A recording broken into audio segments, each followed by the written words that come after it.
Muy buenas tardes, Gaudí. Este es un video que vamos a preparar para ti por si ocurre algún inconveniente con la señal. ¿Ok?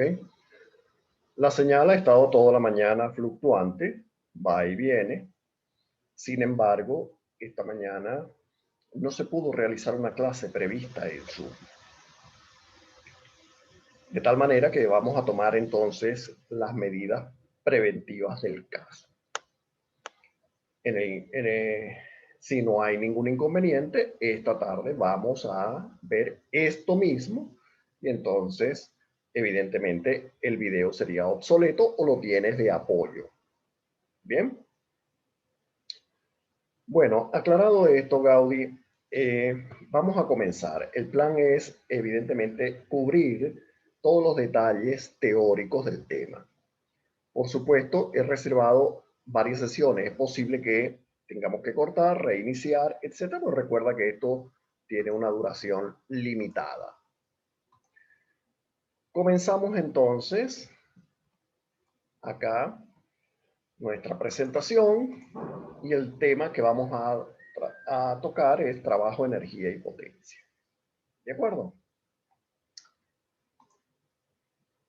¿De qué vamos a hablar? Bueno, vamos a hacer una introducción, el trabajo realizado por una fuerza, vemos energía cinética, potencial, conservación de la energía, eh, conservativas y no conservativas, disipativas, etcétera, etcétera. Vamos entonces a empezar con un repaso de trigonometría. ¿Por qué un repaso de trigonometría? Un momento, un momento. Un momento, un momento. Un momento. Vamos a detener aquí. Perfecto. A veces yo preparo las láminas con audio, ¿ok? Y evidentemente no pueden haber dos explicaciones una sobre otra, pero no va a entender nada, ¿no? Un pequeño detalle ya corregido, ¿ok? Ahora sí, no en silencio. Bueno, rápidamente, vamos al grano. Un triángulo rectángulo es aquel que tiene un ángulo interno de 90 grados. Se representa de esta forma. La suma de los tres ángulos internos deben dar 180. De tal manera que la suma de los dos restantes deben ser 90. Si yo tengo un ángulo cualquiera que denomino θ, entonces tengo un cateto que es opuesto a ese ángulo y un cateto que es adyacente a ese ángulo, que no son los opuestos y adyacentes si tomo el otro ángulo. ¿De acuerdo? Tienes que tener presente y claro que debe ser el opuesto al ángulo que estás considerando, que en este momento es θ. Por lo tanto, este que está al frente es el opuesto, el otro es el adyacente y el que los une es la hipotenusa. De tal manera que podemos usar Pitágoras perfectamente. ¿De acuerdo? Siendo así, ahora ya les quito los nombres, les pongo A, B y C, determino el ángulo alfa y entonces puedo usar la identidad trigonométrica seno y coseno. Seno se define como el ángulo opuesto sobre la hipotenusa. En este caso, C sobre A. Y lo tienes allí presente. Entonces, de la misma forma, en este triángulo de la izquierda tenemos A, B y H. Y el ángulo ahora se llama alfa. Entonces yo puedo definir el coseno de alfa como B sobre H. B es el cateto adyacente al ángulo alfa. Puedo definir el seno de alfa como el cateto opuesto, que en este caso es A, sobre la hipotenusa, que estamos llamando H. Qué barbaridad. Ajá. Sí, la computadora quiere volar. Tranquila. Con calma. Relaja. Del lado derecho tenemos otro tipo de triángulo. Esto no es un triángulo rectángulo. No es un triángulo rectángulo. No hay un ángulo de 90 grados allí. Así que el tratamiento es diferente. En este caso podemos usar la ley de los senos o la ley de los cosenos. ¿Ok? Ahora vemos las identidades como son. Seno de A es cateto opuesto sobre hipotenusa, coseno de A es cateto adyacente sobre hipotenusa, la tangente es cateto opuesto sobre cateto adyacente, lo mismo que decir seno de alfa sobre coseno de alfa. Por supuesto, tenemos las contrarios, cotangente, secante, cosecante, que es simplemente darle la vuelta a la fórmula, no hace falta decir.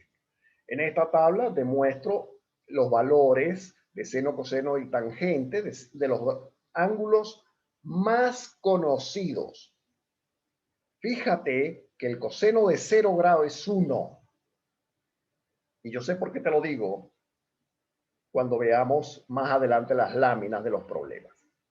Coseno de 90 grados es 1 y el coseno de 90 grados es 0. Véalo bien, porque son datos que vamos a necesitar posteriormente. Coseno de 90 grados es 0. Coseno de 0 grados es 1. Dicho eso, entonces vamos a comenzar en el nivel 1. ¿Qué es la energía? Pues déjame decirte que no hay un concepto claro sobre la energía. Es decir, vamos a ver el concepto de fuerza. Es la acción sobre un objeto que produce un cambio como el movimiento o la deformación. Ajá, ¿y qué es una acción? ¿Ve? No es lo mismo que definir un vaso. Recipiente fabricado de diferentes materiales que se utiliza para contener líquidos. Ah, eso es otra cosa. Eso está claro. Pero cuando tú dices energía, entonces dices, es una propiedad, es una capacidad. Y realmente eso, ¿con qué se come? ¿Qué es una capacidad o qué es una propiedad? Entonces dice la capacidad de un cuerpo o un sistema. Recordemos que en ciencia el sistema lo define el investigador. Un sistema puede ser un átomo como una galaxia, lo que yo quiera definir como sistema, para realizar un trabajo que le permite producir cambios en el mismo o en otros cuerpos. Esa es la definición en letra muerta. Y es la que usted va a aceptar, por supuesto, Gaudí. Pero evidentemente para mí eso no es satisfactorio. Es decir, si a mí como científico alguien me pregunta si la energía está bien definida, yo le voy a responder que no.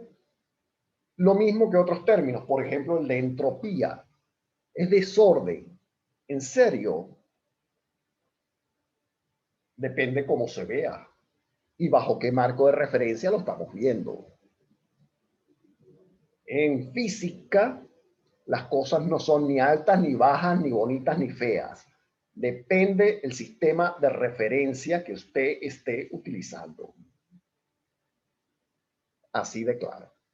Seguimos. Por supuesto, tenemos tipos de energía.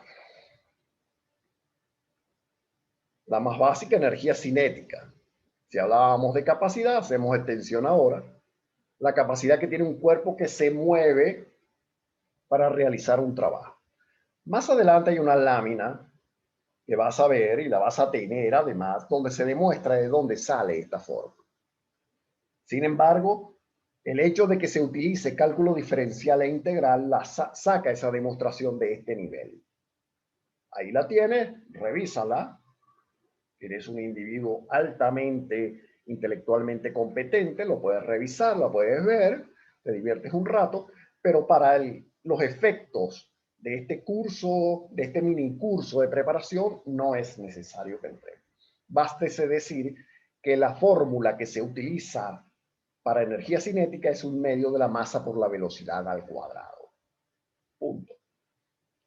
Con esa fórmula tú puedes calcular la masa en un determinado momento, si no te la dan, pero te dan los datos de velocidad y energía. Puedes calcular la velocidad si te dan los datos de energía y masa. Dependiendo lo que te den, tú la puedes usar. Esa es la fórmula de energía cinética. 1/2 de la masa de la velocidad al cuadrado, ya eso ustedes seguramente lo sabían. Bueno, que la energía cinética depende de la masa y la rapidez. Eso lo sabemos. Y pasamos a la energía potencial. ¿Qué se define? Capacidad para realizar trabajo en función de la altura y la masa. Ahora cambia la cosa. La masa vuelve a aparecer, pero ya ahora no aparece la velocidad. Aquí lo que aparece ahora es la aceleración de gravedad, que es 9.8 metros segundo cuadrado, por la altura. De tal manera que si a usted le dan la energía, le dan la masa, la gravedad ya la sabe, y le mandan a calcular la altura, usted simplemente despeja de allí y haya la altura. Necesita, por supuesto, la energía. Puede calcular la masa, por supuesto, despejando de la fórmula. No necesitas calcular la gravedad, porque la gravedad se sabe, es algo que te estén diciendo un problema hipotético en un planeta desconocido. ¿Ok? Que por cierto yo los he puesto. En el planeta X de una gravedad tal y usted halla la gravedad. En el planeta Tierra es 9.8 metros segundo cuadrado, es la aceleración de gravedad y es el valor que se usa. A veces se permite por comodidad que se aproxime a 10, pero eso depende del profesor de turno. ¿Ok? Bueno, tenemos el concepto de energía potencial gravitatoria. ¿Ok? Depende, por supuesto, de la altura, naturalmente. Recordemos que entonces esto depende la posición, más no la trayectoria. Y eso es fundamental para ver después fuerzas conservativas y no conservativas, porque una depende de la trayectoria y la otra depende de la posición.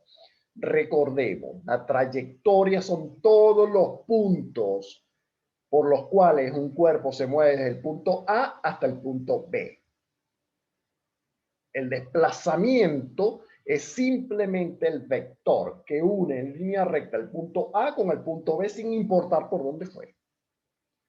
La distancia es el módulo del desplazamiento, como la rapidez es el módulo de la velocidad. Entonces, tenemos fuerzas que dependen de la trayectoria y fuerzas que dependen del desplazamiento. La energía de roce depende, por supuesto, la fuerza de roce depende de la trayectoria. Porque va a depender de la fricción que haga el cuerpo con la superficie de contacto. Entonces, esa es un tipo de fuerza. La aceleración de gravedad es otro tipo de fuerza, porque depende de la posición donde se encuentre. Entonces ya tienes la diferencia que vamos a retomar posteriormente en una lámina. La energía mecánica es simplemente la suma de ambas. Ojo acá y lo voy a volver a repetir. Una cosa que te pregunte la energía mecánica y otra cosa que te pidan calcular cuánta energía se disipó por el efecto del trabajo tal. Porque allí no es una suma.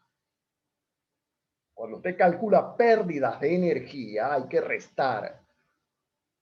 Pero acá esta lámina nos muestra el concepto de energía mecánica. Entonces la energía mecánica es la suma de energía cinética más potencial. Eso no admite discusión, ni más nada que decir. ¿Ok? Entonces tenemos la conservación de la energía. El principio de conservación de energía, o lo que se conoce como el principio de conservación, no es otra cosa que la primera ley de la termodinámica. La energía no se crea, no se destruye, solo se transforma. Entonces, la energía mecánica se mantiene constante. Mientras una disminuye, la otra tiene que aumentar. Porque ambas, energía mecánica igual a cinética más potencial, debe ser constante. Si una disminuye, la otra aumenta. Si la otra disminuye, esta aumenta. ¿Ok? Disminuye la energía cinética potencial, la potencial aumenta. Y viceversa, porque el valor de la energía mecánica debe ser constante. Y ese es otro dato que hay que memorizar claro. Primero, cuando te preguntan energía mecánica que debes sumar, pero otra es cuando te preguntan energía, cuál es la pérdida de energía.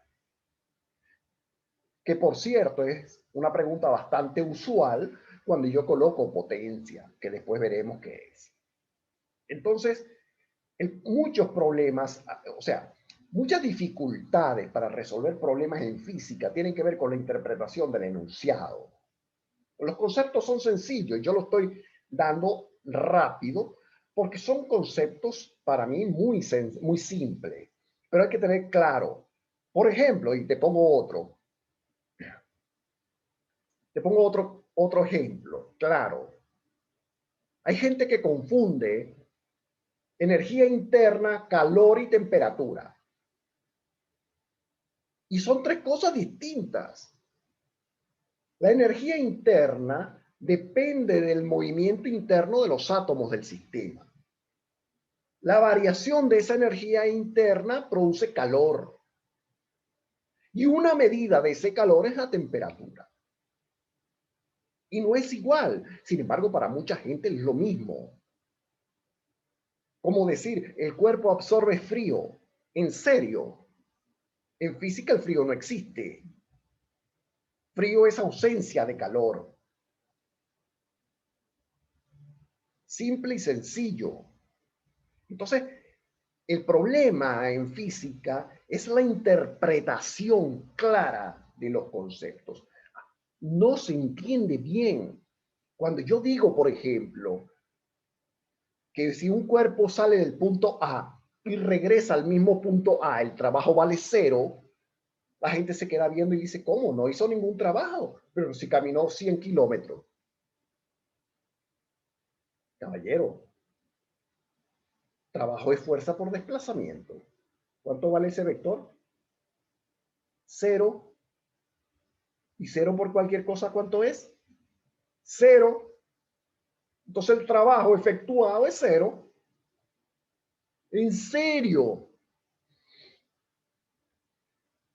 Cuestión de conceptos. Muchas dificultades en física ocurren porque no están claros los conceptos. Se confunden. Sobre todo, imagínate tú en fluido, confundir densidad con viscosidad. Y yo lo veo a cada rato, ¿no? Ah, mira, ese aceite sí es denso.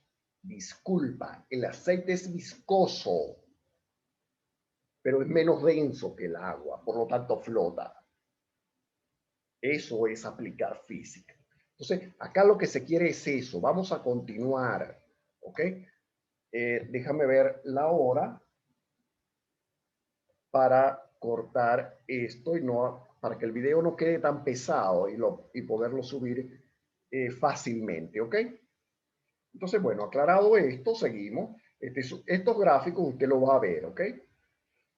Es la graficación entre energía potencial y cinética. Cuando una es cero, toda la energía mecánica es potencial. Si toda la cinética es cero, toda la energía mecánica es igual a la potencial. Cuando la potencial es cero, toda la energía mecánica es igual a la cinética. Eso es lo que quiere decir la gráfica E. Que la energía potencial depende de la altura. Eso se ve en la forma del gráfico. Yo no sé si te preguntan gráficos, si te preguntan los vemos, si no, no. De todas maneras, como información complementaria, tú la puedes tener acá. ¿Ok? La energía mecánica es constante, su graficación es una línea recta. Bueno, ahora sí vamos a complicar un poco las cosas.